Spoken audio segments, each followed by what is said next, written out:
धनतेरस किंवा धनत्रयोदशी ही अश्विन महिन्याच्या 13व्या दिवशी असते. या दिवशी देवांचा वैद्य धन्वंतरी याचा जन्म झाला, म्हणून या दिवशी धन्वंतरीची पूजा करतात. काही लोक या दिवशी लक्ष्मी मातेची पूजा करतात. दिवाळी सण असताना धनत्रयोदशीस एक आगळेवेगळे रूप येते. व्यापारी वर्गात या विशेष पूजेचे महत्त्व असते. या दिवशी संध्याकाळी दुकानांमध्ये पूजा केली जाते. हिशोबाच्या नव्या वह्यांचा वापर या दिवसापासून सुरू करण्याचा प्रघात आहे. लक्ष्मीपूजनाच्या दिवशी मुख्यतः धनांची आणि कुबेराची पूजा केली जाते. आरोग्याला अधिक महत्त्व दिले जाते.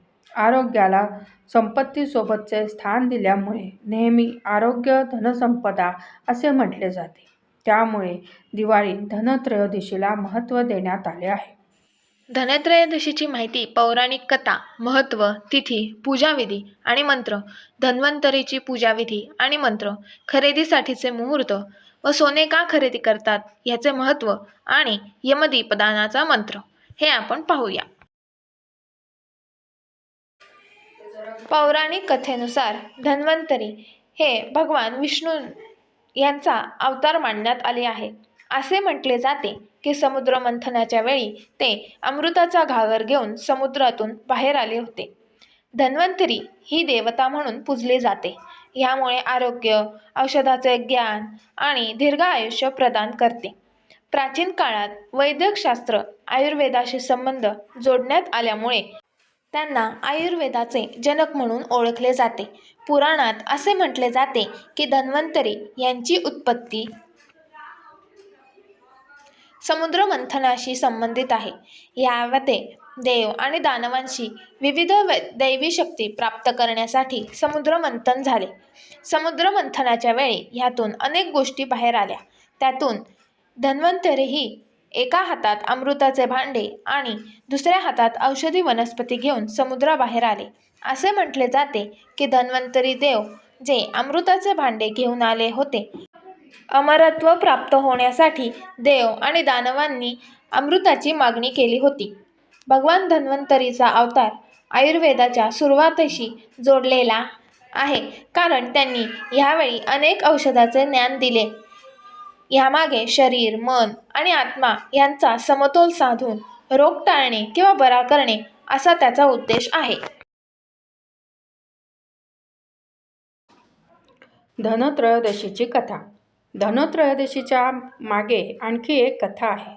भविष्यवाणीप्रमाणे हेमा राजाचा पुत्र आपल्या 16व्या वर्षी मरण पावणार होता. आपल्या मुलाला जीवनातील सर्व सुखे मिळावे यासाठी राजा राणी त्याचे लग्न करतात. लग्नानंतर 4थ्या दिवशी तो मृत्युमुखी पडणार असे त्याला सांगितले होते. त्या रात्री त्याची पत्नी त्याला झोपून देत नाही. त्याच्या अवतीभोवती सोन्या चांदीच्या मोहरा ठेवल्या जातात. संपूर्ण राजाचा महाल दिव्यांनी उजळून निघतो. त्यावेळी वेगवेगळी गाणी आणि गोष्टी सांगून जागे ठेवले जाते. त्यावेळी यम राजकुमाराच्या खोलीत सर्परूपात प्रवेश करण्याचा प्रयत्न करतो. तेव्हा त्याचे डोळे सोन्या चांदीने दिपतात. त्यामुळे तो पुन्हा आपल्या यमलोकात परत जातो. तिने राजकुमाराचे प्राण वाचवले म्हणून या दिवशी यमदीप दान केले जाते. या दिवशी संध्याकाळी घराबाहेर दिवा लावून त्याच्या वातीचे टोक दक्षिण दिशेस करतात. त्यानंतर त्या दिव्याला नमस्कार करून अपमृत्यू टळतो असा समज आहे.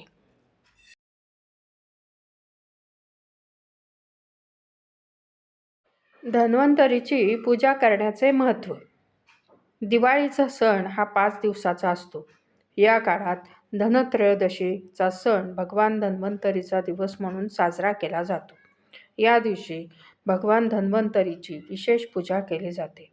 धन्वंतरी त्रयोदशी असे धनत्रयोदशीला म्हणतात. हा सण देवांकडून आरोग्य, संपत्ती आणि समृद्धीचा आशीर्वाद मिळवण्याचा शुभ काळ मानला जातो. या दिवशी धन्वंतरीची पूजा केल्याने वर्षभर आरोग्य चांगले राहते, तसेच अनेक रोगांपासून मुक्ती मिळते. भगवान धन्वंतरीची पूजा केल्याने जीवनात सकारात्मक ऊर्जा मिळते. असे मानले जाते की भगवान धन्वंतरीचा जन्म समुद्र मंथनातून आयुर्वेदिक औषधी वाढवण्यासाठी झाला होता.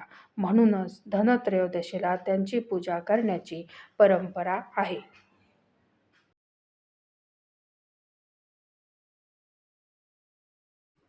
पंचांगानुसार धनत्रयोदशी तिथी 29 ऑक्टोबर 2024ला सकाळी 10:31 ते 30 ऑक्टोबर 2024 रोजी दुपारी 1:15 असेल.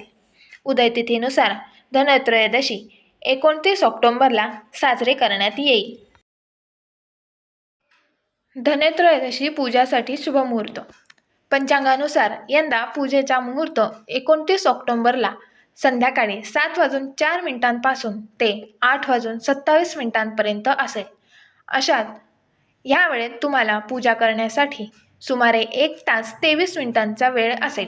प्रदोष काळ संध्याकाळी 6:01 ते रात्री 8:27 वृषभ काळ सायंकाळी 7:04 ते रात्री 9:08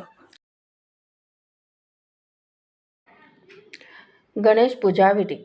जिथे लक्ष्मीची पूजा केली जाते तिथे गणेश पूजा आवश्यक असते, तरच लाभ मिळतो. धनत्रयोदशीच्या दिवशी गणेशाला शुभ मुहूर्तावर स्नान करवावे. दिवा लावल्यानंतर गणपतीला दुर्वा, चंदन, कुंकुम, मौली, लाल वस्त्र, लाल फुले, लाडू, मोदक या अर्पण करावे. गणेश मंत्र. वक्रतुंड महाकाय सूर्यकोटी समप्रभ निर्विघ्नं कुर्वे देवो सर्वकार्येषु सर्वदा. कुबेर पूजन. ज्याप्रमाणे लक्ष्मी ही संपत्तीची देवी आहे, त्याचप्रमाणे कुबेर देवता हे संपत्तीचा राजा मानले जाते. धनत्रयोदशीला कुबेराचे चित्र प्रस्थापित करून रोली, हळद कुंकू, अक्षता, फुले, नैवेद्य, फळे अर्पण करून पुढील मंत्राचा जप करावा. या पद्धतीची पूजा केल्याने पद, प्रतिष्ठा, ऐश्वर्य प्राप्त होते असे मानले जाते. कुबेर मंत्र. ओम यक्षाय कुबेराय वैश्रवणाय धनधान्यधिपतये धनधान्य समृद्धी मे देहि दापय स्वाहा. लक्ष्मी कुबेर मंत्र. ओम ह्रीं श्रीं क्रीं श्रीं कुबेराय अष्टलक्ष्मी मम गृहे धनं पूरय पूरय नमः. धन्वंतरी मंत्र. ओम धन्वंतराय नमः. आरोग्य प्राप्तीसाठी धन्वंतरी देव यांचा पौराणिक मंत्र. ओम नमो भगवते महासुदर्शनाय वासुदेवाय धन्वंतरये अमृतकलशहस्ताय सर्वभयविनाशाय सर्वरोगनिवारणाय त्रिलोकपथाय त्रिलोकनाथाय श्री महाविष्णुस्वरूप श्री धन्वंतरी स्वरूप श्रीं श्रीं श्रीं औषधचक्र नारायणाय नमः.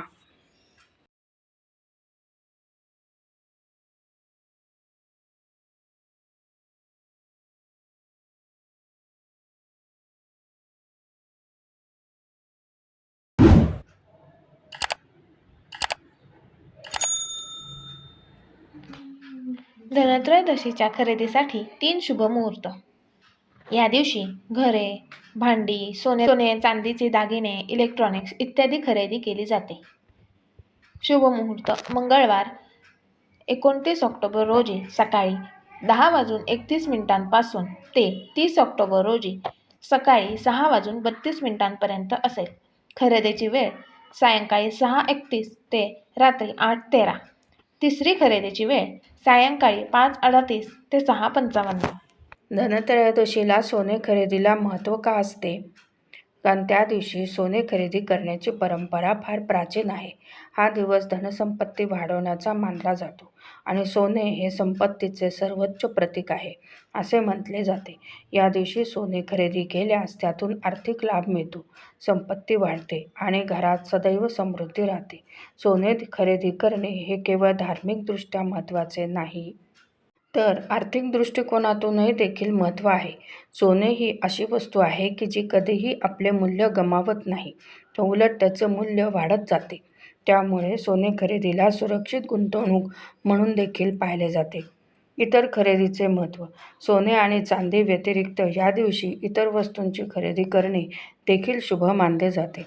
विशेषतः धातूची खरेदी करणे खूप महत्त्वाचे असते. किचनच्या वस्तू, नवीन वाहन किंवा घराच्या इतर वस्तू खरेदी करणे देखील त्या दिवशी लाभदायक मानले जाते. यमदीपदान मंत्र. मृत्युनापाशदंडाभ्या कालेन शामया सह त्रयोदशा दीपदानात सूर्यजप्रियतां मम. त्रयोदशीच्या या दीपदानाने पाश आणि दंड धारण करणारा, काळाचा अधिष्ठाता आणि श्यामला देवीसह असलेला सूर्यपुत्र यमदेव माझ्यावर प्रसन्न होऊ दे. हा दिवा कणकेपासून बनवून दिव्याचे तोंड दक्षिणेकडे करून वरील मंत्र म्हणून दिव्याला नमस्कार करावा. अशाच नवनवीन व्हिडिओंसाठी या चॅनलला सबस्क्राईब करा, व्हिडिओला लाईक करा आणि बेल आयकॉनवर क्लिक करा.